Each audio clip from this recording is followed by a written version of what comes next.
Good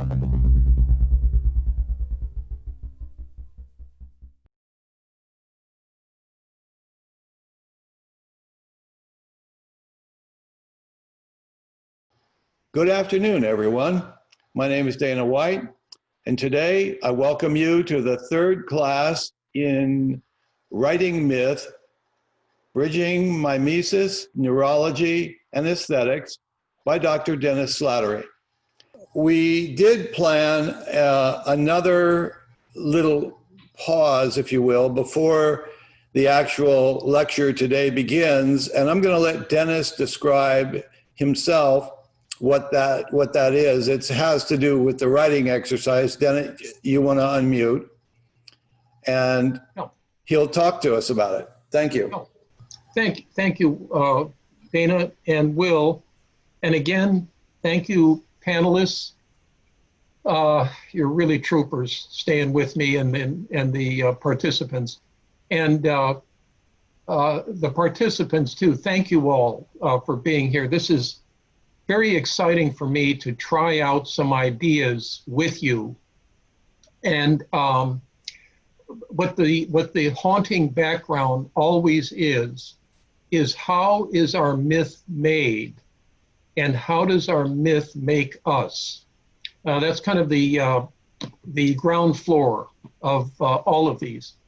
So before I start, and don't worry about if you were not here when we discussed Dante's La Vita Nuova. We came to the idea that maybe between last class and tonight, people would write out what we called a Beatricean moment. When Dante writes La Vita Nuova, he describes a life-changing moment when he met Beatrice at the age of 9 years old. They were both 9, and it changed his life. And I thought, we've all had a Beatrice in some form of person, situation, condition. Actually, I think we've had many, but there may be one major one, or one that one would want to address. So I asked if people would just, if they cared to write out a Beatricean moment, and I did the same, and I have mine in front of me, but I want to defer to any, and we thought we would give maybe 25, 30 minutes for any of you who would like to share that moment in your life, which could have happened last Thursday. It could have happened when you were 11. There's no chronological date for these moments to occur. So I'd like to invite the panelists, if there's any of you, and any of you participants. And we'll watch the clock of about 25, 30 minutes, and then we'll move on, and I'll begin to introduce tonight's subject matter. Yeah, so let me pause now, so you have a chance. You know, I'm just gonna say that my hope was that this would be a really good chance to bring in the audience especially. You know, the panelists, it's so easy for us to engage and reflect and participate, and I don't want to jump ahead of a panelist that might have prepared something. I just mean to go ahead and encourage the audience to start pulling it forward if they have something. Would really love to see you again. Yeah, I agree, Will. Thank you. If anybody has anything that they've written and would like to share, raise your electronic hand and I will call on you, unmute your microphone, and we'll go forward. Dennis, what I might suggest is that you use your writing that you've got. Let's launch into that one, and then we'll pick up somebody else after that, because while you're doing this, I think that there are people who have written. Yeah, no, fair enough. So when I began to think about this, maybe it was about a week ago, I was astonished at several that popped into mind. And I thought, well, there's one that has more energy for me than others. So that's what I'm going to present to you. This happened. Let me get my dates right. 1966. I was finishing my third year of college at Cleveland State University, which had opened the year before. And I was majoring in sociology. And I was winking at psychology, but I didn't know enough to make a decision. I had finally gotten enough grant money and saved money and student loans to transfer down to Kent State University. This was the fall of 1966. And a friend of mine who was a year ahead of me at the Marianist Catholic high school that I attended in Cleveland periodically would invite me down for a weekend. And we would hang out and visit the campus, go to different sporting events. And I really felt a warmth for the school. At that point, there were about 22,000 students attending Kent State, which is, if you don't know, about 50 miles south of Cleveland and close to Akron, Ohio. And so I transferred down and shifted my major to psychology.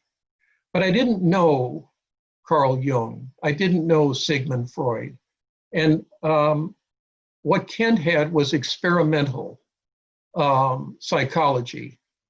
And as one professor said to me at Cleveland State, experimental psychology is the world of knee jerks, minor birds, and rats. And you have something to do with all three of them. But I thought I'd give it a try because psychology had always interested me. About 2/3 of the way through the quarter, my friend, who had invited me down and was now a senior, gave me a copy of Dostoevsky's Crime and Punishment. And I had respected other works that he had suggested to me, so I took his copy. In the library, I had rented a study carrel for the quarter.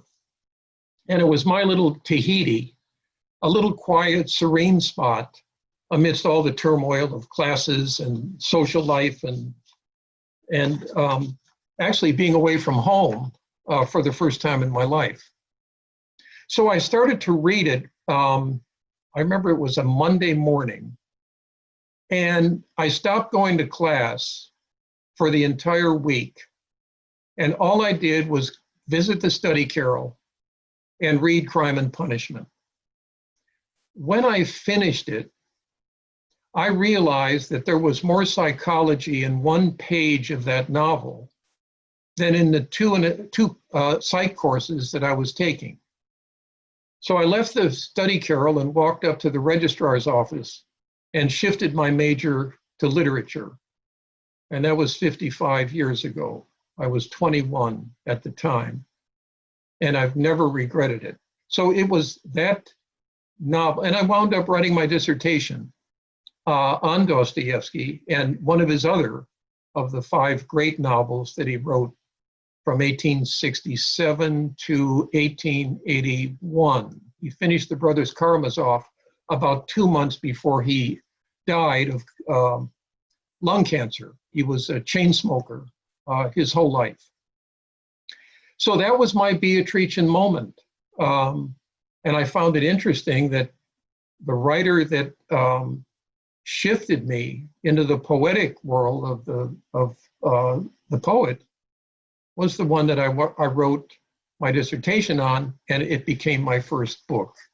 So that's my moment, and it's one of several, and I thought this would be an appropriate one to present to all of you. So let me stop there. What a beautiful moment and decision.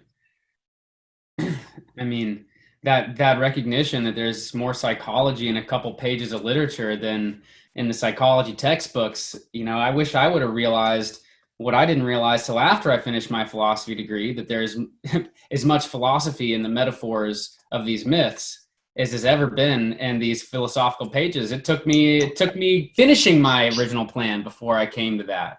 And what's your vision, Dennis, like of what should we all now reflect with you on your moment? So let's say I just set the table. Okay. Now, it'd be great to have some others come in, because I'm really interested in other people's moments that were life-changing. And Will, thank you for yours. I mean, you gave us a little synopsis there. But yeah, any participants that'd like to speak, it'd be wonderful to hear from you. Yes, we do. We have Mike Satkamp who can talk with us, and I think I've unmuted him. So when I was 11, I was selling ding dongs to pay for a trip to Phoenix for a basketball tournament. And I was walking around the neighborhood, and I went up to an apartment to make a sale, or to try and make a sale. And the woman who opened the door was completely stunning to me. Her voice was swept all over me like the Lady Galadriel. And her eyes were so piercing that I've never been able to forget them. And just kind of a startle to me, that was 51 years ago, and I can still have the same experience if I sit down and remember her. She bought the pack of ding-dongs, and every movement she made as she reached to take the box and to give me some of the money was completely fascinating to me. She knew that I was transfixed, and she just looked back at me for a few seconds. And then she turned and she gave me a beautifully appropriate smile that said, "Move along, young man, not time yet." Or so I imagined. My experience was that I'd grown up in a really fast and validated way. And I walked out the door into a field that had my favorite frog pond in it. And I laid down, and I was really, really pleased with myself. And, you know, what a great gift she gave. Beautiful, Mike. Thank you for that. Wonderful, wonderful. Patricia. A few weeks ago, I started a class on mindfulness. And today is the last class, and we had to present an art project that explains what mindfulness is for us. And I included La Vita Nuova and Beatrician moment.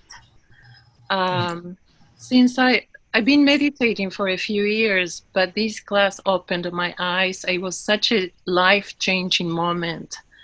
It's been a defining moment for me.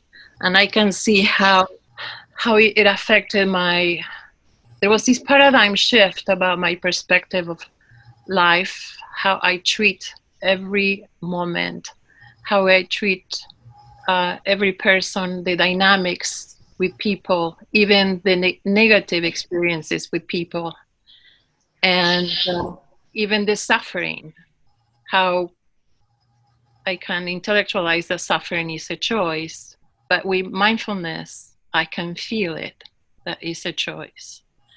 So that is my Beatrician moment, and I'm very happy I will present it tonight, and I will explain it in class. So thank you, Dennis, for this. Oh. Wonderful. Thank you. Wonderful. That was a beautiful story. Yes. Beautiful story. Let's go back to Odette. So my mother and grandparents, my whole family went through World War II, and most of our relatives were killed in the concentration camps. And so I was raised basically without any religion. And when I would ask about God, they would say, "There's no God. How can God kill 6 million Jews?" So religion was very loaded for us, and I always wanted to know more about it. And then when I went to school, it was a French school, and it was during the Israeli war. And I wore a cross and a star together because I was afraid to show that I was Jewish. So I would put the cross on top when I went to school. But at night, I wanted to pray. And of course, I couldn't pray to a God. So I would just ask God to have my family live till they were 100. And then I recited a poem, a song actually from The Tempest. And I still remember it. And I would recite it every single night, get on my knees and pray. And I would say, "Where the bee sucks, there suck I. In a cowslip's bell I lie. there I couch when owls do cry, on the bat's back I do fly. And it goes on, and that was my prayer. And it was my prayer because I knew that that wouldn't hurt anybody. There was beauty in it, but nobody would get hurt from the religion. And ever since then, you know, I fell in love with literature. So that was my moment. Beautiful. Thank you very much, Odette. These are just terrific. Okay. Let's move down to Michelle Coletti. Way back in the beginning of my career, I'm an occupational therapist. I worked for Columbia Presbyterian, and I worked there for a couple of months, and then I got fired, which was traumatic. And then in the first instant of it, but then what I realized is it opened up this space for me to explore aspects of myself that I never really had the opportunity to. I found a women's theater collective in the city. This is back when I lived in New York. And I started working on people's plays, and I wrote a play and I directed a play. What looked like it was going to be this really traumatic thing actually turned out to be one of the best things that ever happened to me. Definitely changing the course in my life in a sense of allowing me to have some sort of separation between mainstream thought processes and my existence. And then that kind of set me up for the work that I do with kids with autism, later on. And, you know, it fueled the archetypal artist in me, which is a big part of what I use when I work with kids with autism. So it was very transformative. Absolutely. Thank you very much, Michelle. Thank you. Thank you. We have one more, and we're going to hear from Sheila. My experience was 2007, 2008. I am a slow reader. I did not do well in school, and I did not read much literature at all. I read for information, technical things. Anyway, I was in training as a biodynamic craniosacral therapist, and I had been introduced to the work of Jaap van der Wal and pre and perinatal or birth psychology. I was sitting in a long, long meditation, and I felt I had learned in the training that that the body will resolve its own issues, that there's an inherent treatment plan. So I was feeling globally compressed all around, and I thought, okay, I will observe this and I will participate in it, but I'll stay at that border. At some point, I wanted to get up and get out of the situation, but I didn't. I stayed in it until the global compression eased up. Then I realized that after I came out of it, I said, that felt like I was in a womb during a contraction. And I had been thinking about what I was going to do. This was more midlife crisis kind of decision at the time. And I was thinking, what should I do? Should I stay as a birth doula supporting other women in birth?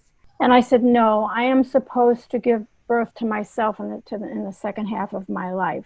And I think that aligns with Dante's midlife forest turn. And Beatrice, for me, was that containing matrix that was compressing me all around, that I birthed myself out of. Yeah. Wonderful. Thank you, Sheila. All right. Thank you very much. Now, John, how about if we go to you? You have something prepared for us? This was wonderful to relive this week. So thank you, Dennis, for that opportunity. Thanks, John. The first time an adult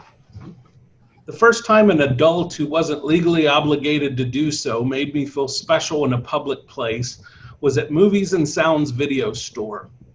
Miss James, my fourth grade teacher at the unfortunately named Dixie Elementary in Tyler, Texas, saw me browsing in the action adventure section of the store.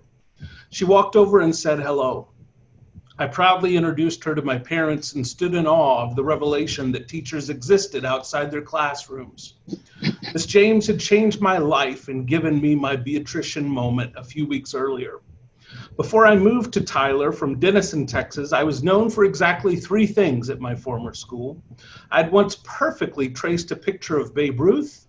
I was a star kickball athlete, and I was the school's taste tester and culinary expert on glue and paste. I preferred Elmer's, which had a minty flavor with just a hint of cheese. The first day of Miss James's class, she passed out a multiplication quiz. Now, I'd learned my times tables the semester before moving to Tyler, and despite my paste-eating ways, could execute these simple mathematical operations. Within a few moments, I rose from my desk, went and put my quiz on Miss James' desk, and turned to sit back down. But when I turned around, the entire class was staring at me, mouths agape. It was then I began to hear the whispers.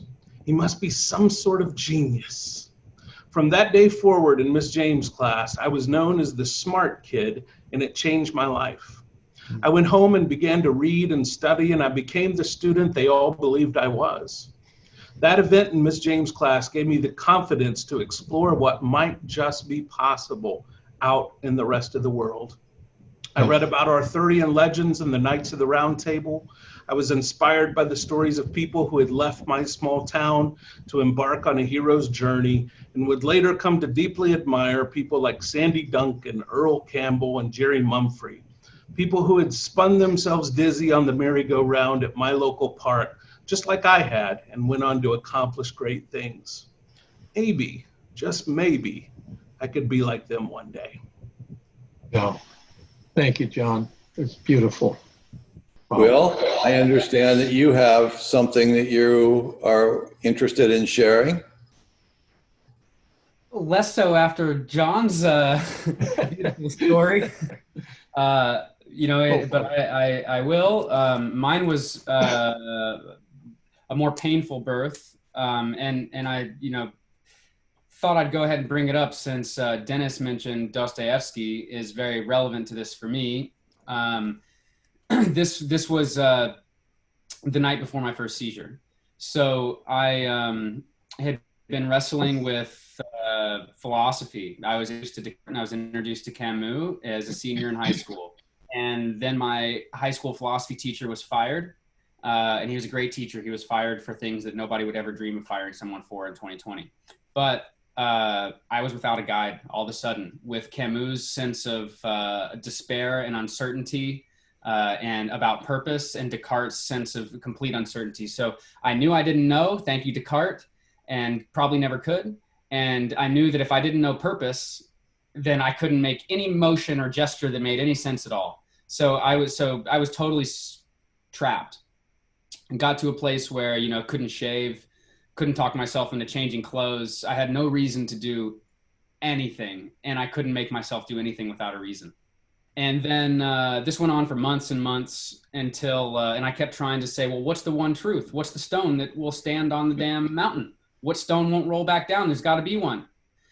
And then one night I asked a question to myself, and because I was raised Christian, I kept trying to say, God's the stone, but I was never satisfied with that, right?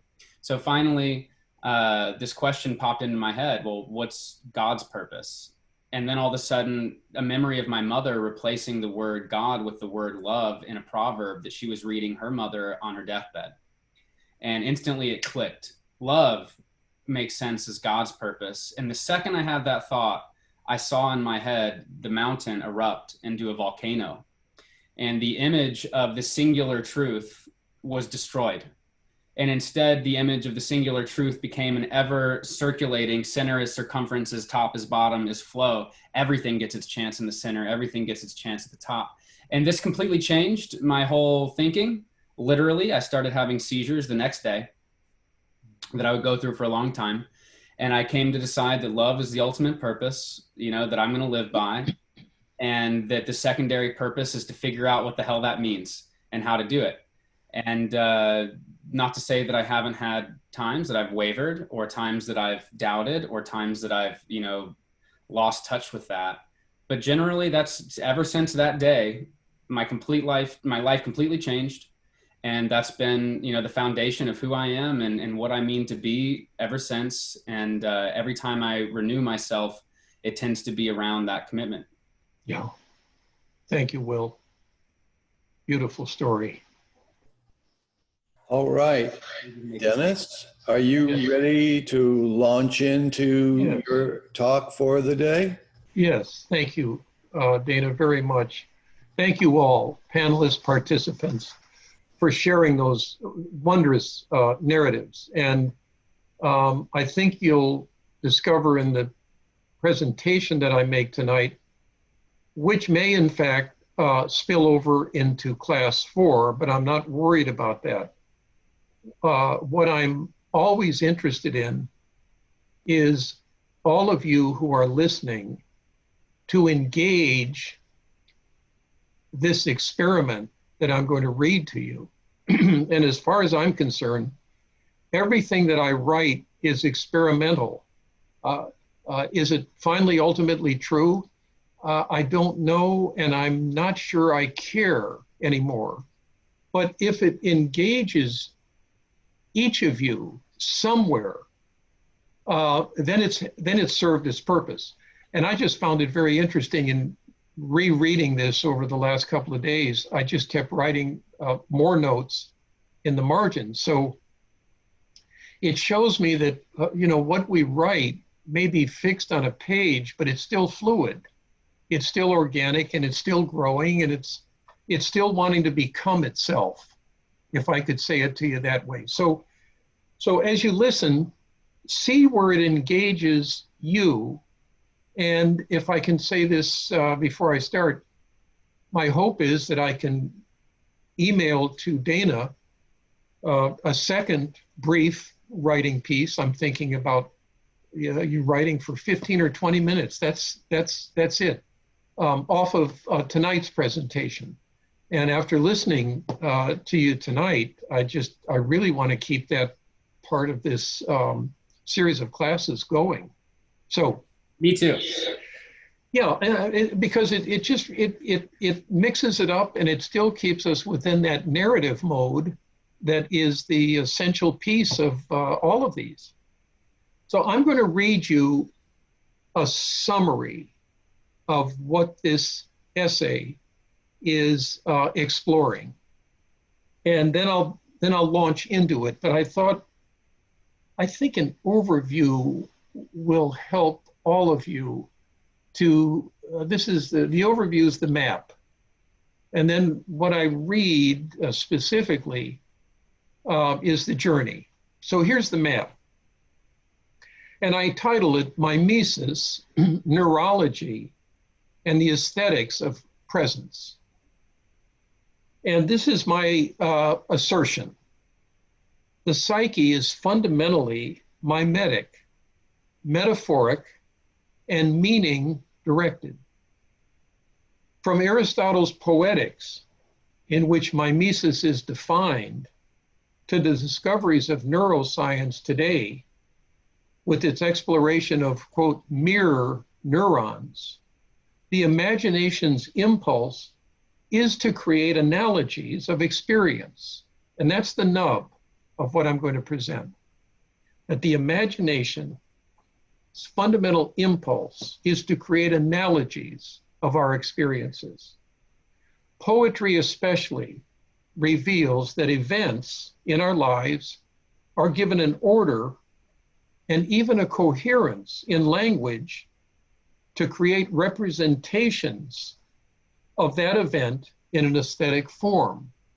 I mean, really, and I know that you folks know this, but to read poetry is to read the journey of one's own self-discovery.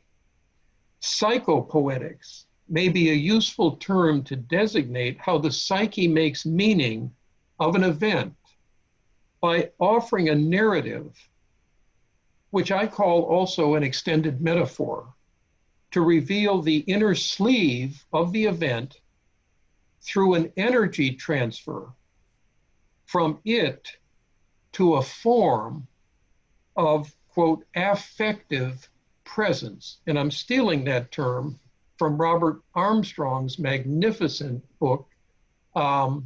He's a cultural anthropologist.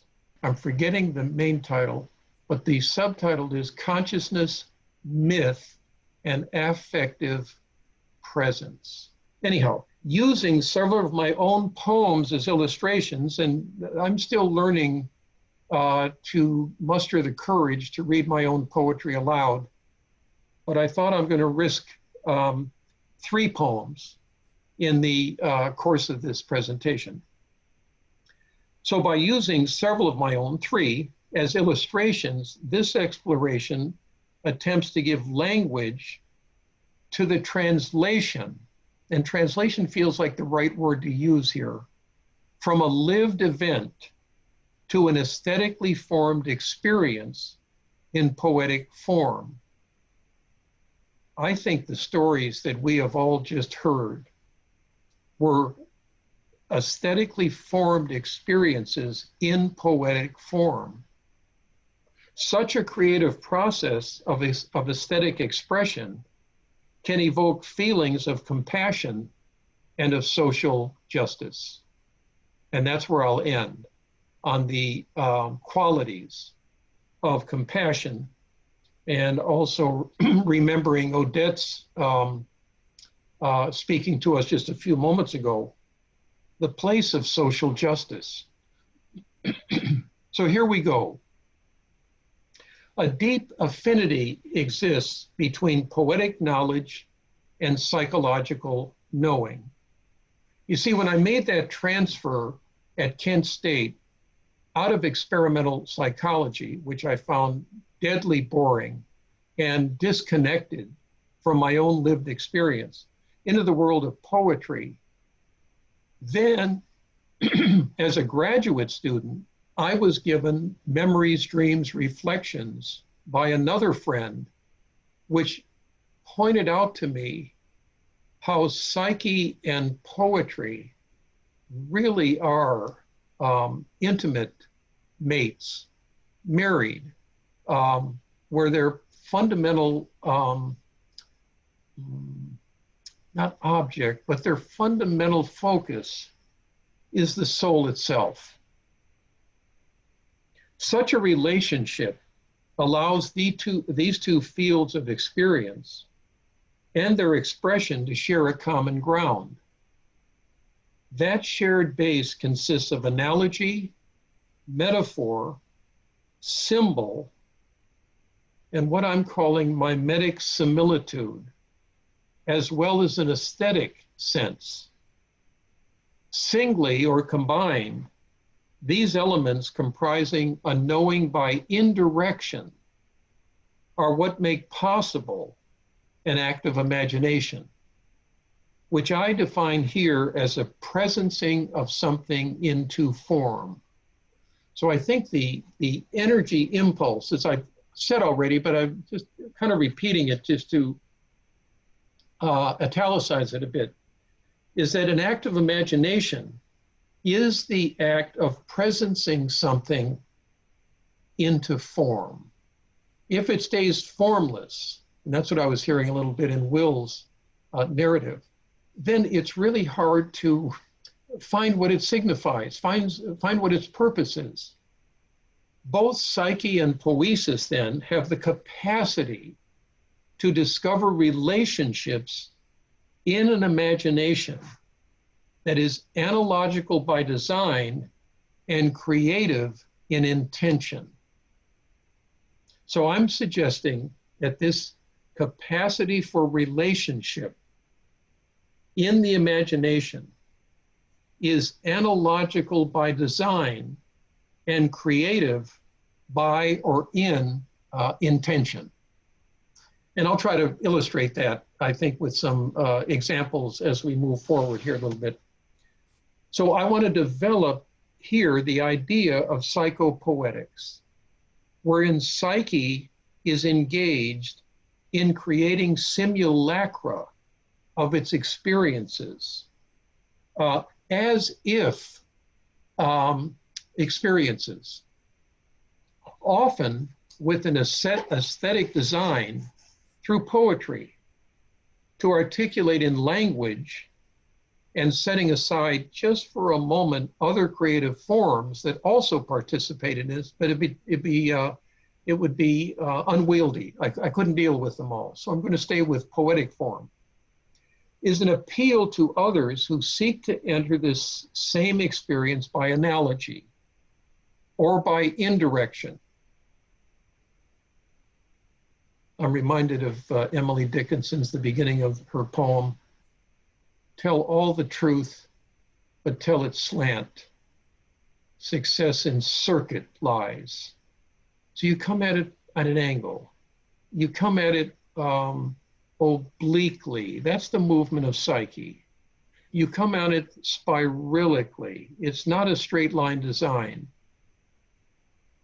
Such a creation engages a movement that is both spiralic and creative, forging new iterations of itself that can persuasively convey the deep texture of its multi-laden experiences. Psycho-poetics is the means for conveying an original form of knowledge. Now, the writer James Taylor, not the singer, but both are poets in their own right, he deploys something of this form of knowing when he writes the following in a book called Poetic Knowledge. Poetic knowledge is a kind of natural, every man's metaphysics of common experience. And he goes on, it's a way of restoring, and I put in brackets, restoring the definition of reality to mean knowledge of the seen and the unseen. Now, this is already a lead into, I think, what Aristotle was understanding about mimesis. The literary theorist Louise Cowan, who was my mentor in graduate school and continued to be for 40 years thereafter, she calls such a form of knowledge, and I like her phrase, as a shaping force in culture, and determines that we have abdicated poetry as the basis for this power to shape both the imagination of an individual as well as that of an entire culture. Now, already you can hear some of the resonances of what myth is, and that I'll be more explicit about in a bit. Poetry, she continues, quote, carries a self-organizing quality so that the material has a chance to find its own shape and can change shape with each reading. You know, I still hear some of my graduate students, when we read Moby Dick in the epic class, and they come up on a break or over lunch, maybe we'd be having a conversation. They said, you know, I read Melville's work in high school, and I read it again in undergrad, but I didn't see any of what we're looking at in class then.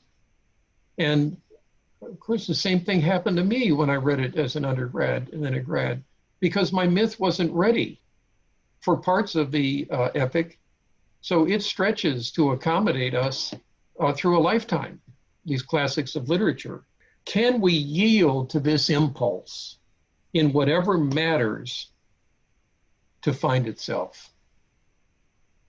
C.G. Jung conveys a similar sentiment in his own understanding of the psyche's basic motion when he asserts, and I think I've used this line before, but I can't use it enough. Here's what Jung says in volume 9.2, the Ion volume. Since analogy formation is a law which to a large extent governs the life of the psyche, ellipsis, because what follows is an independent clause we don't need. But I'd like to read it again for you to take this in, because I think it is the heartbeat of depth psychology.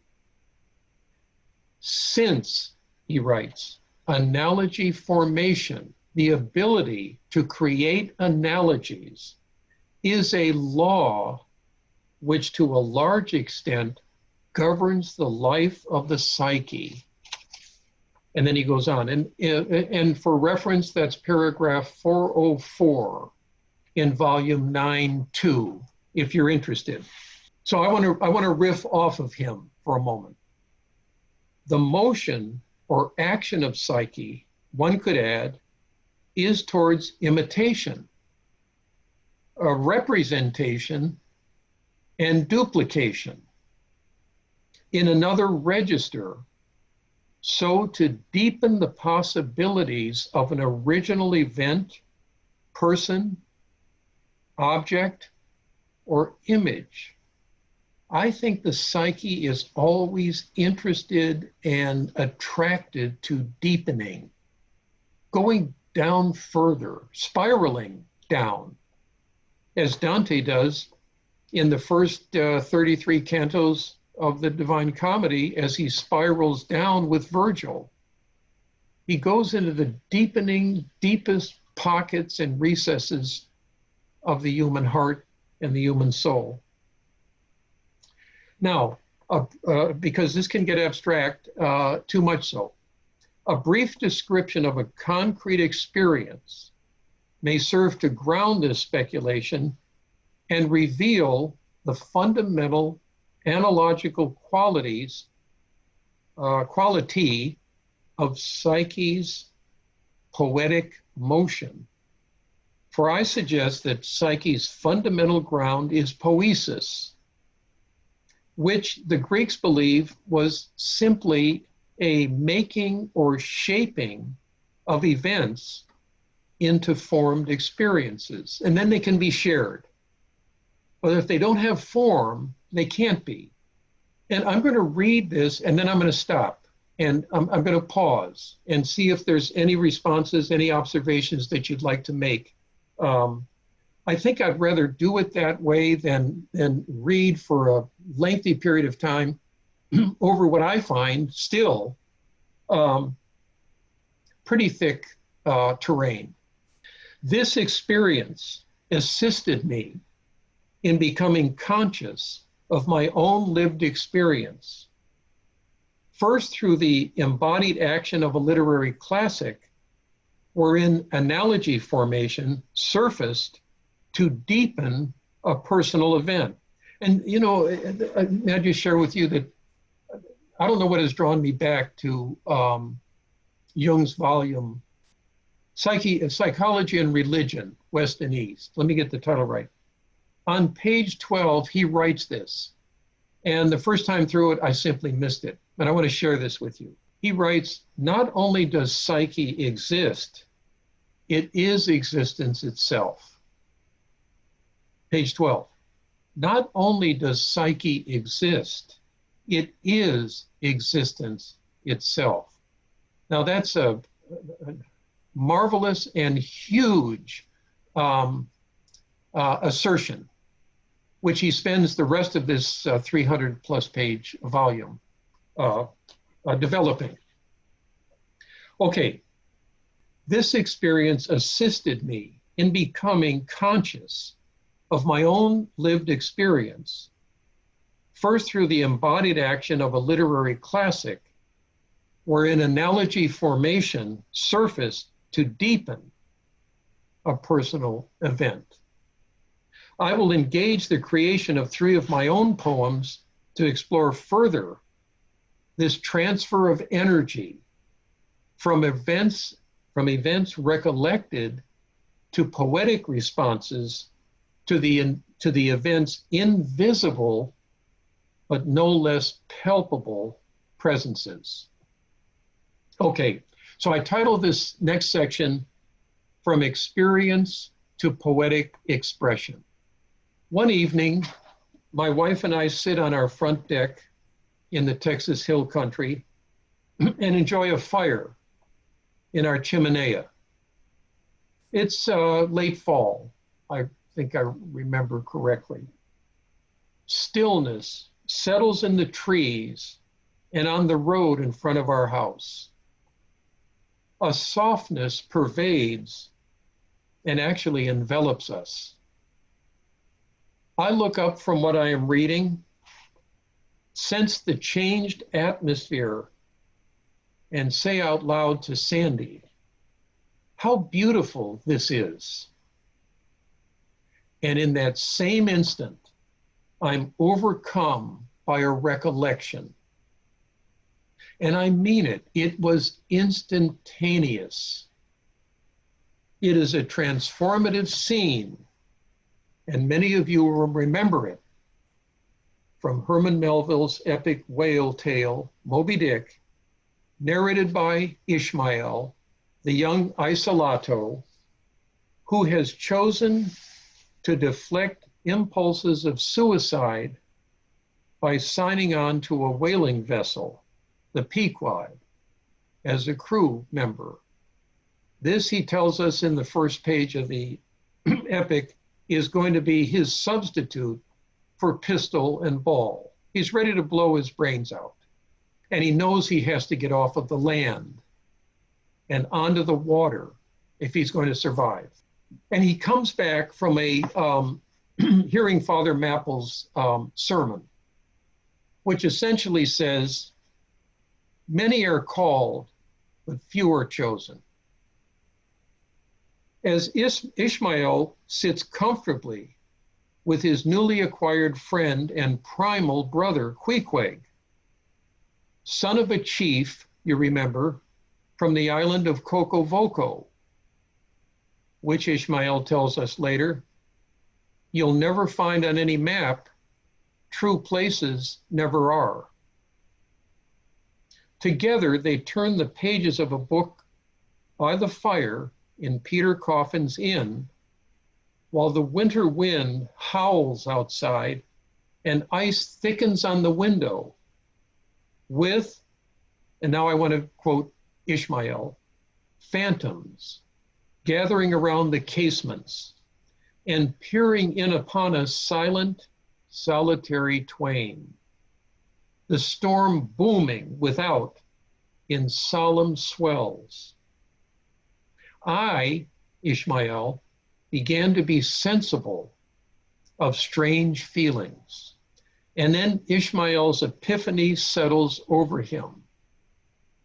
Now, all of this comes in a rush as I finish saying to my wife, how beautiful this is. Here's Ishmael's language. I felt a melting in me. No more my splintered heart and maddened hand were turned against the wolfish world. This soothing savage had redeemed it. There he sat, his very indifference, speaking a nature in which there lurked no civilized hypocrisies and bland deceits. Now, I want to pause. I want to pause right here and ask you to speculate. What just happened? If I read further, it will tell you what I think happened. But right here in this journey through the essay, I want to ask you, what just happened? My wife and me on deck, something settles over us. I find myself saying, without even thinking, how beautiful this is. And boom, here comes that scene from one of the first 3 chapters in the book, I believe, 3, maybe the 3rd chapter out of, I think there's 135 chapters in Moby Dick, which does, but it's early. It's early on before they have signed on to the Pequod. So let me just pause there for a second. see if there's anything that strikes you. I'm wondering if it was the melting, his description of melting, and if somehow inside you kind of felt that ease of ness in your body. Yes. Somehow the beauty allowed some sort of opening or melting in you. Yes, and embodied is the right word. It was visceral, and it was all, not consuming, that's too strong, all encompassing. Yeah. Yeah. Yeah, melting from the inside, I would think would feel that way. Yes. Yes. Thank you for that. Any other notions that you'd want to share? Yeah, Dennis, I just want to, say, it sounds like your imagination is making an immediate analogy. The second you're in an experience, it jumps to an analogy that resonates with it to deepen it, to make it more felt and more experienced. And to me, it sounds like something close to that experience that many of us have when we take more than 2 days off work and we start to realize how silly everything is and how, and then you have that moment of indifference in yourself. Oh, I could just never go back, and then all of a sudden a lot of the world makes sense in a new way. And it sounded to me like maybe that was part of your experience. Yes, these are good. It was a shift in attitude. It was a palpable physical shift in attitude. And suddenly I was present to Sandy, to the deck, to the weather, to the fire still smoldering in the chimenea. They all took on a different hue of the real. Mm-hmm. This is where I think myth making is happening, right here.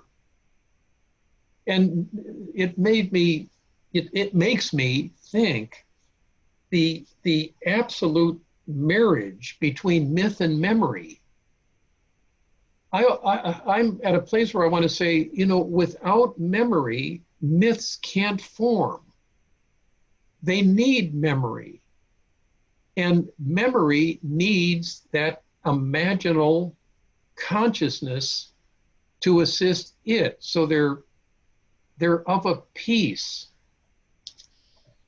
And I think your comments and Michelle's comment are touching precisely on that. Any others before I move on? Yeah, we have a couple, Dennis. Oh, please. What I was going to suggest, though, is that when you're in a moment like that, haven't you entered that sort of liminal space that is a rite of passage? And then when you come out of it, you're transformed by it. And it's short enough for you actually to perceive the beginning, middle, and end of the space. But once you're out on the other side, you kind of reflect back and you say, what in the world was that I just went through? Yes. So yeah, it's a reflecting back. It's a mirroring back. Mm-hmm. And now I think understanding can enter. But at the moment, it was just this wonderful experience. And then here's Ishmael and Queequeg and the meltdown that Ishmael needs to have happen before he boards the Pequod. This is initiatory. Dana, I'm stealing your language here. And Peter Coffin's inn is a temenos. It's like a sacred. It's a sacred space. Space that's a transition. Yeah, nice. So, please, any other, or go ahead. Yeah, we do have one. Afton. Well, this reminds me of perhaps the most famous scene in all of literature, which is Marcel tasting the Madeleine, which when he embodies it through the sensory taste, takes him back to his early childhood and then opens up all his memory, which he begins to introspect on what is memory, what have his relationships been. It just opens his whole world with the sensual taste of the Madeleine. Yeah, beautiful. Thank you for that. You're exactly right. Yes. Afton? I had never thought, I've read Moby Dick. I didn't think of that at all. You really suddenly shifted my whole perspective of it. So thank you. Now I've got to go and reread it again. Oh, Thank wonderful. you. Dennis, we have one more comment. Yes, Joe please. Bograd, do you want to say something, please? Yes, please. Hello, all my good friends. Joseph, good. Yeah, I was thinking of that you were sitting there, to quote from T.S. Eliot, at the still point of the turning world, and that you were involved in the dance. And I kind of felt that the melting away was the melting away of the subjective and the objective. And you were in non-dual space where, you know, all matter comes together into one. And Dana's comment of the liminal space sort of set off that thought for me, but I really feel like that was like a non-dual experience. Yes, beautiful, Joseph. Thank you for that. And you know, Ishmael's struggling because he's trying to get over some of his prejudices in the initiation before he goes on board. So he's still calling Queequeg, you know, a savage, but he's a soothing savage. And there he said his very indifference. And I think this speaks to the point, Joseph, you just made, his very indifference, speaking a nature in which there lurked no civilized hypocrisies and bland deceits. He's melting like a piece of wax out of that. He's harsh on Christians. And he says at one point, I'd rather sleep with a noble savage than a devout Christian any day, about a chapter earlier. So yes, this is that caterpillar becoming the butterfly moment. And I think that's also part of the Beatricean moment, if I can just retap that for just a second. And Dana, any others? Any other folks? Okay, good. And Dennis, before we move on entirely from what you're saying about psyche, that just really struck me, the idea that psyche is existence. When you flip it around and you think of it from the point of view of the myth of Psyche and Cupid, and the idea that existence treats the heart the way Psyche treated Cupid. Yeah. And that the challenge of life is to respond the way Cupid did. Yeah, beautiful. Nice analogy. Yeah. Some deepening of my experience by the poetic one also allows me a larger context in which to view what I had just felt and said. So the analogy, if I can just stay with this for just 30 more seconds. So the analogy both deepens the content of my experience and broadens its context. And folks, I think that's what myths do, generally. They're so psychological. I feel the power of the lines evoked by a corresponding feeling, a melting in me. And Michelle was onto it. You're exactly right, Michelle. A melting in me, the air, the light, the fire, my wife of 52 years sitting close by, cross-stitching. In such a scenic serenity, a transformation of attitude takes place. My senses are doubled to include not just the present moment of graceful joy in the fire and the fading light, but the additional formed experience that Ishmael relates, given to me in memory as a poetic imitation of a like experience that orders and deepens my own sensibilities. Embodied, affective, and transformative.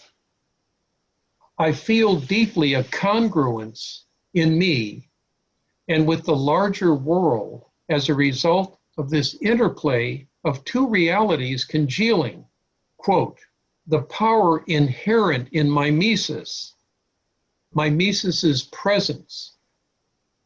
According to two writers, their last names are Gebauer and Wolf, who have written on mimesis, quote, allows new thought, this is their language, allows new thought, new creation, new synthesis to come into being. That's a marvelous insight on their part. The power inherent in mimesis allows, it doesn't force it, it doesn't demand it, but it does allow it. New thought, new creation, new synthesis to come into being. End of their language. Mimesis then, as an imaginative representation, thus introduces, even evokes, the power of the analogical. The way in which consciousness finds analogies of its experiences in other forms of narrative. And if I were a musician or someone who had studied music or had studied art history, those would be two reservoirs that person's analogies might originate from or stem from, because those have shaped and helped form their personal myths. This event happens too, and I've got to look down and read this because it's in my own handwriting, which is atrocious. This event happens too as we listen to someone tell their stories, and suddenly you realize they are uttering your narrative. A kinship with the other may immediately form where their observances dissolve into your story. Another kind of melting.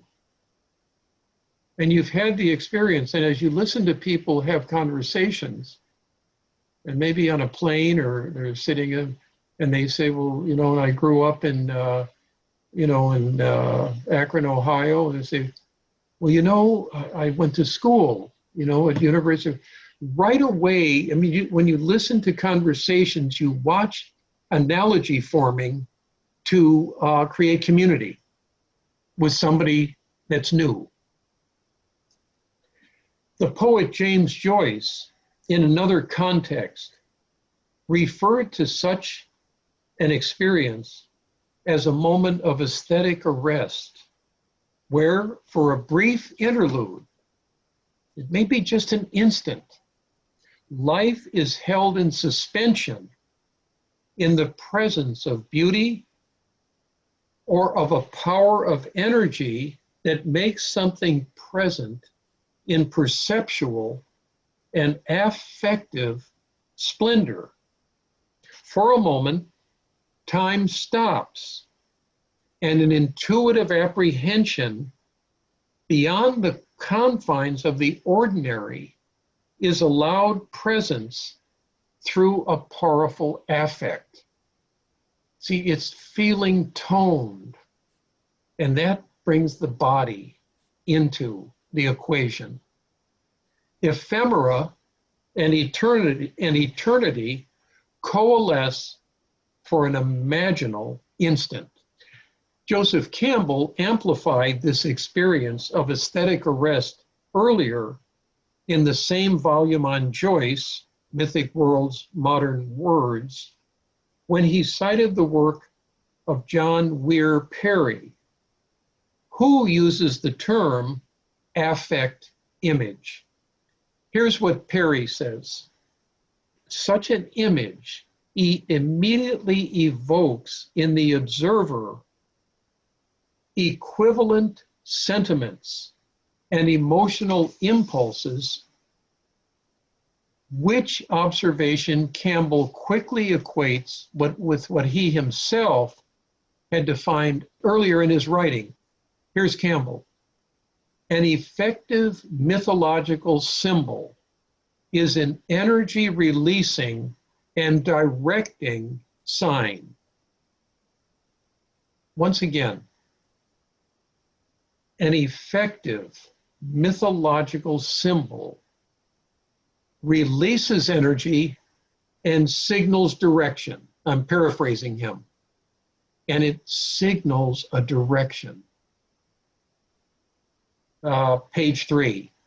Such a memory flooding into my embodied felt sense of a moment of complete contentment sitting on the deck of our home as twilight approached shifted my experience onto a mythic level. That's what I also think happened. I don't think it's univocal what happened, but I think part of it was that it shifted my experience onto a mythic level. Such is the power or energy force of myth in its capacity to elevate a human event into a formed mythopoetic experience through an innate impulse in the psyche to find equivalences, in this instance, from Melville's novel. That's a lot. I'm going to reread it. I can only imagine how it is to take this in. You don't have the script in front of you. Such a memory flooding into my embodied felt sense of a moment of complete contentment sitting on the deck of our home as twilight approached shifted my experience onto a mythic level. Such is the power or energy force of myth in its capacity to elevate a human event into a formed mythopoetic experience through an innate impulse in the psyche to find, to seek out equivalences. In this instant, it leaped on Melville's novel. Deck image, where Sandy and I were sitting, calls to poetic image, and something new is created in the response. Something in hyphen forming, something in forming is made present. So it not only informs me, it transformed me. We know that information doesn't always lead to any kind of transformation, but there is other information that hits something deep in us and we feel transformed. Something's stirring now, something's shifting. A bit of a shift now to the body. And I've mentioned Nancy Mellon, and Sheila, I think, also did a couple of classes ago. So let me bring the body into a little bit more focus right here. The current work of Nancy Mellon, and her book is Body Eloquence, 2008, a fabulous read, has developed further the healing quality of particular stories on certain organs of the body. She writes, each organ is a gateway of spiritual activity with its own intelligent mind-soul that is very sensitive to whatever is going on in our lives. Page Roman numeral 18. Recounting the history of one woman suffering from leukemia, who mustered the courage to tell of abuses in her past in narrative form. Mellon writes, in a meditative reverie, she told in metaphor the story of recurrent physical abuse that had occurred several years before the onset of her leukemia. The healing power of the story was conveyed by, and here's Mellon's words, speaking at the imaginative level, which helped her to remember her real life story and to speak openly through pictures about the traumatic experiences that she had endured. When Mellon later read the woman's story back to her, she beamed and said that, you know, that's not a bad story. Her delight in hearing her own narrative read back to her helped to modulate the traumatic events recollected. The role of memory here is central. Alzheimer's, dementia, stopped this ability to recollect one's own narrative. And I don't know, but I've thought about how its price tag might also cost one's myth. Because without our stories, I don't think we have our mythology, or we have it maybe in a lower register. I don't want to sound too absolute here. C.G. Jung is very informative here when he reflects on a dream that he and his small audience were working on. And this is in the Analysis of Dream seminars, 1928 to 1930. In the discussion, Jung suggested that, quote, an archetype belongs to the structure of the collective unconscious. But as the collective unconscious is in us, it is also a structure of ourselves. It is part of the basic structure of our instinctual nature. End of quote from Jung, page 129 if you're interested. So the collective unconscious is as much in us. It's a structure of ourselves, he says. It's a basic structure of our instinctual nature. And I can't remember where I read, but Jung set up the equation. The instincts are to the body as the archetypes are to the soul, but they connect with each other in a webbing. Dreams, he observes further, are guides to helping individuals get back into, this is Jung's language, an archetypal situation that they have fallen out of. So if we just pause there for just a moment, and then I'm going to continue and we'll come back to it. The suggestion, the implication there is that our myths are always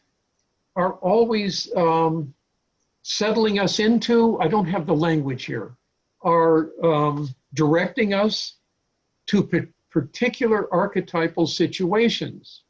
That is, he says, we can fall out of them.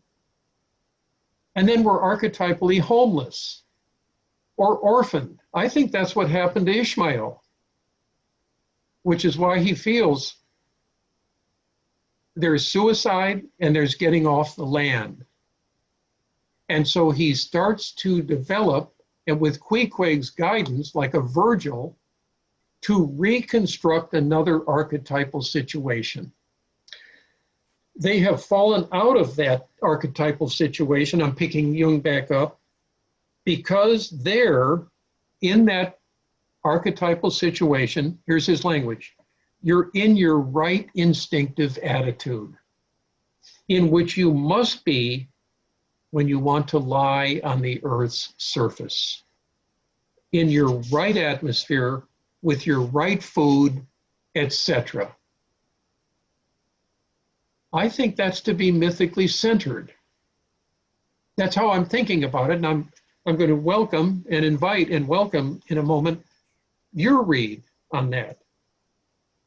To be in your right instinctive attitude, which you have to be if you want to lie on the Earth's surface. To be at home is how I interpret that.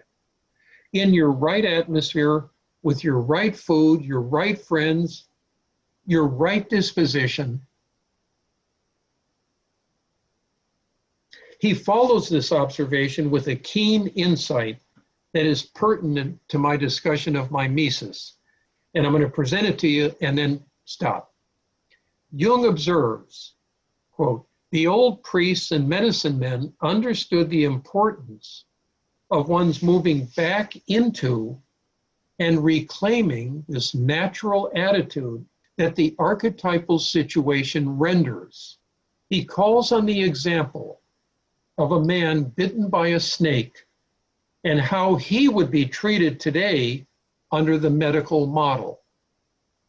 Jung, we would give him serum, but the old Egyptian priest would go to his library and get down the book with the story of Isis, take it to the patient, and read to him of the sun god Ra. How marvelous that is. Jung relates then how he relates the story of how Ra's wife, Isis, placed a sand viper in her husband's path as he journeyed on foot. The worm was placed just below the sand so that when Ra approached it, the viper bit him. Mother Isis was then called in to cure him, but with limited success. So Ra had to surrender his powers to a younger god. Now this story was related to the man who was bitten by a snake. Jung defends this kind of medical means of curing with story. And here's what he writes. They had good results with these methods, so they used them. It was good medicine, page 129. Like may then cure like poetically as well as physiologically. Jung has discovered here, I think, a poetics of the body. Our bodies respond to potent stories when they probe a deep imaginal vein within us. Yeah, so let me pause there. I mean, that's a lot to take in. But I wanted you to hear that story of curing by means of narrative, both through Nancy Mellon's work, but also Jung's work and Myth's work as well. So pause and invite panel and participants to offer any reflection or observation that maybe came to you in the listening or is formulating right now. I'm going to suggest that we go around the panel and each of you say something. Time to muster up the intelligence for a qualified response to this. This is really challenging. And then I will look into the participant gallery and we'll see who we can field from out there. Dana, it's a good plan. Good plan. Good plan. I like that. I feel ratified. This is good. Yeah. Well, you know, I just wanted to, and I know that probably there are a couple people on this panel that have already made this analogy themselves. I think about the sand paintings that Joseph Campbell engaged, right? Where the sand painting done by the shaman was the telling of a story and was the healing act. And I think that's an incredible parallel. And we think of was it Sophocles or Aeschylus who was buried in the Asclepion as a healer for the play he wrote during the plagues that the Athenians took as a healing experience around the plagues. So I think not sure. I think you're right. And I think that I've certainly, this is something I champion with my students all the time, that you are the storytellers, you are serious healers, and I hope that you'll take that responsibility seriously. If we could only wrestle away the power to heal from the people who are focused on the power to sell, that's another story. Yeah, it's another story. Yeah, good. Hey, I took a few pages of notes, but what resonated with me was knowing by indirection, by analogy. And Angie Dickinson, tell all the truth, but tell it by slang. I remember you telling that in class years ago. But wow, what that just reminded me of was the use of myth. The use of myth allowed you to remove yourself from the situation and tell it by slant. So like I said, I got a couple pages of notes, but that's what resonated with me for the most part. Yeah, thank you for that, Kwame. And you do that so beautifully with your young men and in Alchemy Inc. I've watched you work by analogy every time that I've been there. Yeah. Dennis, I really want to reread Moby Dick every time I hear you talk about it, because it always begins to open up something for me. And this journey towards healing, this journey towards the opening up of the self.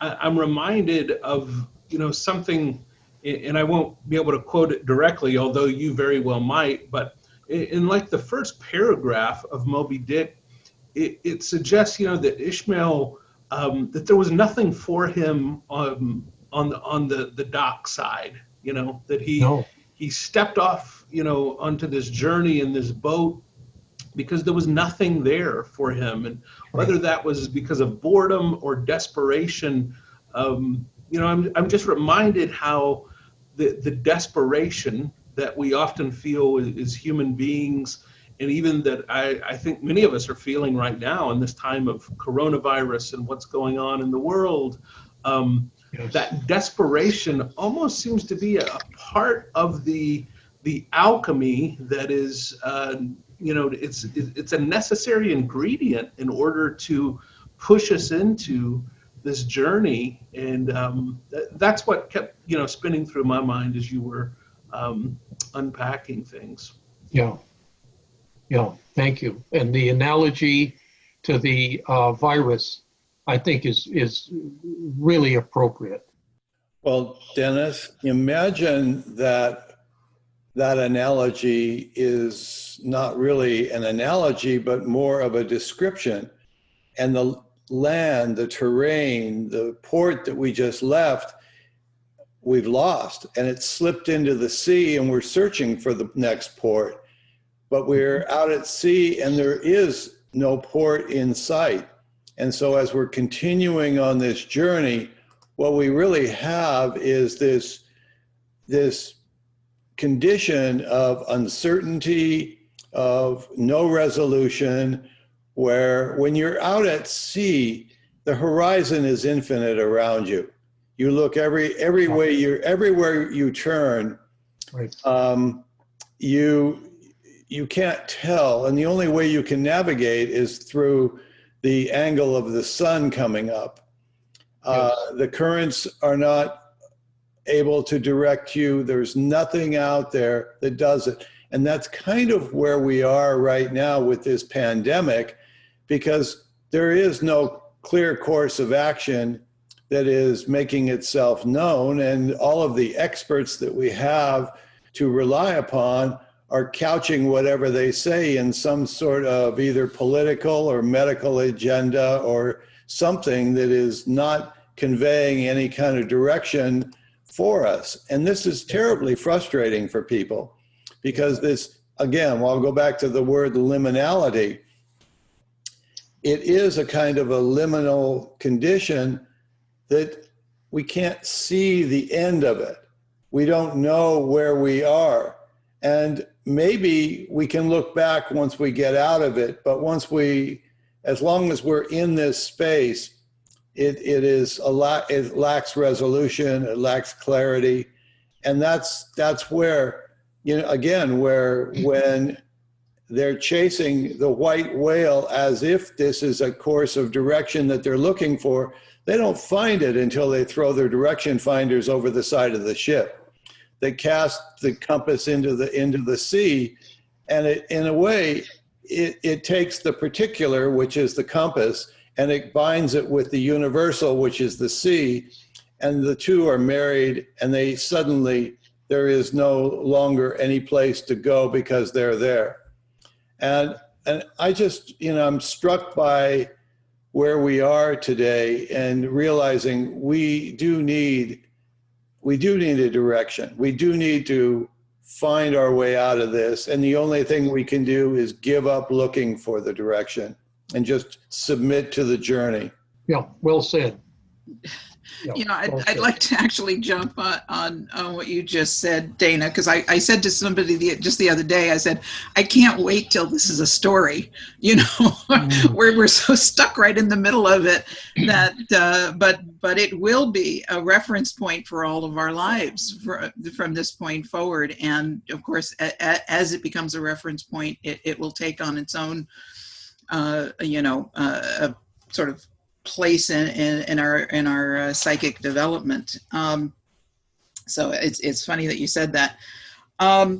So Dennis, this was a cornucopia. I don't know if you can see my notes, but there's I just had this blob of notes as you were talking. I just kept getting so many ideas and so many impressions. So thank you. Good. Well, thank you. So I have maybe I could just be a little scattershot for a second here because you said so many interesting things. Just a tiny little aside. My mother had dementia, and so we kept losing her piece by piece. And what was interesting was it was almost as though I could feel the fragmentation of her brain. And just stage by stage, and it was exactly as you described. She kept losing the narrative. It was that like pieces of it I could just falling away to the point where there was no construct left in there for the narrative that she could express herself. Now I think some narrative still lived inside her. But we no longer could communicate it. But that was very interesting as I witnessed that. Yes. I was also thinking about how that myth is really a reflection of our psychic structures. And that mythopoesis is really so that the dream is so that the myth is expansive and it transforms, but the myth doesn't transform. We're transforming, and the myth follows. And so it's as we individuate, as civilization matures, we are maturing we are maturing the story. And just like in our own everyday lives, as individuals, our own personal myth transforms as we go through initiations, as we go through loss and undoing and suffering and hurt and pain and all of that. It reconstructs our own psyche in terms of the narrative of who we are. And so that was leading me back to this time we're living in, and how this is without a doubt one of the major initiations that we will feel collectively over through a generational thing. Right. And also with, I don't, with the confluence of Black Lives Matter and the movement here, it was very interesting to me over the last few days how this thing with the 1619 project, the retelling of the story, and how that's mythopoetic, and boy, is there resistance to re-understanding or reimagining and reintegrating a greater story into us. But it's there, it's that thing that you can't put it back in the bottle. It is now moving itself through our times and through our culture, and it's these are the stories, these are the expansive understandings of ourselves and who we are in relationship to ourselves and to each other. So this is why what we're talking about right now collectively in this group that you're leading is so important, because in many ways, I just think, the mythologists are the recorders, that we have the capacity to see a bit more deeply sometimes into what the story is that's emerging. So, no, that's wonderful. And just one comment, listening to you, it's so interesting on the internet when a story goes viral. Mm-hmm. That's the language. Mm-hmm. And so there's our wrestling with what is the story of the pandemic. Mm-hmm. And it's at the same time, and this I find fascinating, mm-hmm. the Black Lives Matter and the final awakening to police brutality coincidentally is growing with the pandemic and going viral in a way that it's taken a long time, but here we are. And now this story, as you're pointing out, that story is not going to be suppressed or canceled. No, yeah, it's all over but the singing, and it's if you can, when you're in the center of it, it feels overwhelmingly chaotic, and we don't know what tomorrow is going to bring. It literally tomorrow or tonight when you turn on the news, it boggles the imagination. But if we can stand back and really examine it's expansive. I mean, it's hugely expansive. That's right. We of course, like many people, are watching tons of television series and all of this stuff. And we were watching something last night, and I said to my husband, "Look they're in a restaurant and they're touching each other." And it just seemed like, where's their mask? Why,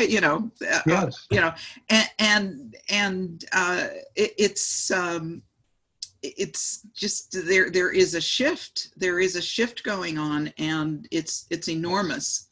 It's really enormous, and it's really a call. I think for when you're going through a period of this much transformation. One of the great functions of the storyteller is to midwife the birth of what is coming along here.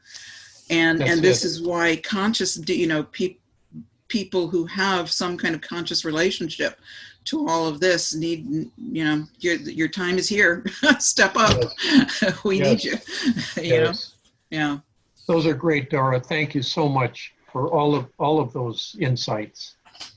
Dennis, I'm going to suggest that with the last few minutes that we open it up to the participants that are in the gallery. Please. And it's going to take me just a moment to get Kate in here. Sure. And I want to remember, Dennis, if you had any parting assignments or something like that for us to let us know. I thought I would send something to Dana tomorrow. I hesitated. I have something written, but I didn't know, quite frankly, how far I would get, and I decided to move a little bit in slow motion and give little pockets for you all, the participants, to comment. And I'm speaking personally, but I'm finding it much richer. And I'm on page 8 of a 32-page document. So my hope is, and if it's okay, I would pick it up next week. But this is so great to get the voices. I really love, as I think all of you do, hearing these different voices, because then it enriches anything that I'm putting out here. Well, and we will have the videotape within a couple of days, depending on whether I can feed the editor, you know, and we'll send it out. It'll be available. I'll send it to Will, who will put it on the website. And so why don't we see what Kate has? Please. Yes, hello, absolutely. Dear friend. Hi. Hello, Dennis. Hi. Hello, everyone. Hey, so Kate. Great. Hey. Thank you so very much. And I want to speak to so much of what you said through a personal story that happened to me recently. And I think it brings in the mimesis, the analogy, the idea of the archetype belonging to the unconscious. And 2 years ago this week, I was in a classroom at Pacifica with Lance, looking at the underworld. I think John Bucher was sitting next to me. And I was introduced to Inanna, and Inanna became the topic of my dissertation. And for 2 years now, I have been in the underworld with the poem, The Descent of Inanna. I became stuck, and I've really been stuck in the underworld. And that being said, the other night I was sleeping about 2 weeks ago, and I woke up, and it wasn't Inanna that woke me up. It was Enheduanna, the poet that wrote The Descent of Inanna. And my tie-in or link with what your presentation was that by shifting my view of the relationship of me to Inanna, to looking at Enheduanna's relationship with Inanna, and taking the 2 years of research I'd done on Enheduanna as a priestess in Mesopotamia, with the attempt to bring this archetypal Inanna into the 21st century for clergy women in spiritual leadership within Christianity. Yes. I was given a mythic poetic moment that shifted the whole dynamic of my dissertation, where I was stuck. And you put words to what I have in my opening paragraph of my dissertation, which I'm so excited, I feel affirmed. But that aside, this idea of this alchemical, transformative process of the archetype belonging in the unconscious. And I think your deck moment was not only that, it was such an archetypal moment with Ishmael that you almost you were Ishmael, and I have, by extension, become Enheduanna. And so, as opposed to, and the shock or the surprise of the moment is that that's not where this dissertation was going at all. So now I'm unstuck. I'm still in the underworld, but I just thank you, my friend. That was just beautiful. Good, Kate. And what a great story. And it's liberated you. Yeah. Yeah, beautiful. Dennis, why don't you give us a couple sentences to wrap it up, say what you're going to send, what you're going to do, where we're going to go with the next session.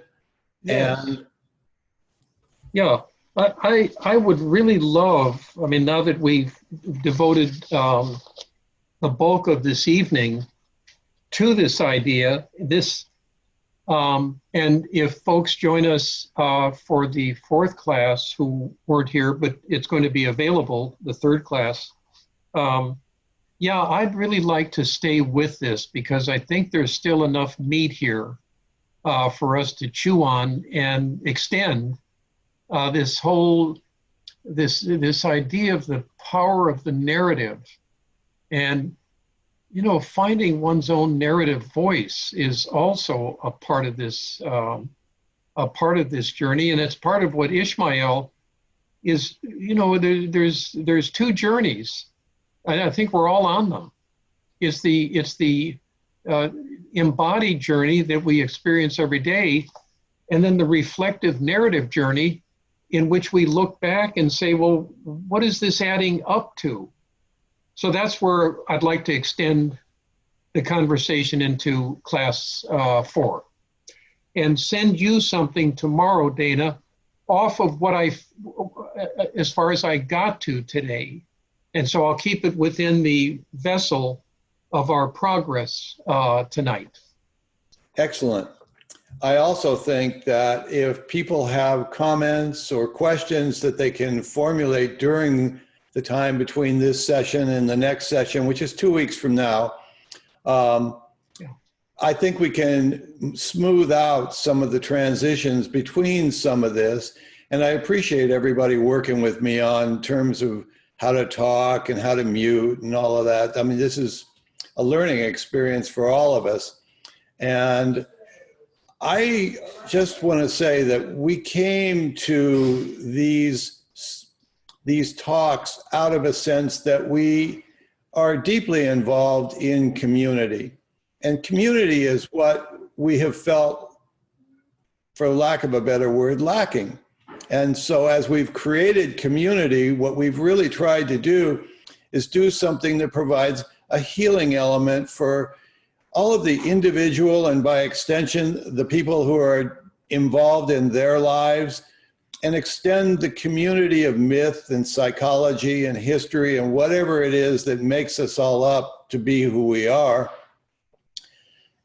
and nurture this feeling. And Will and I have really embarked upon something that, who knows? I mean, we didn't know what we were doing before we began this, and now look at where we are. And we have the Myth Salon, and we have the talks with you, and we have our Lionel Corbett talks, and people are I don't know what the report's supposed to be. We're still just out at sea, but it's good out there. It is. It is really, we're discovering new landmarks and new ways of being, and it's terribly enriching and rewarding.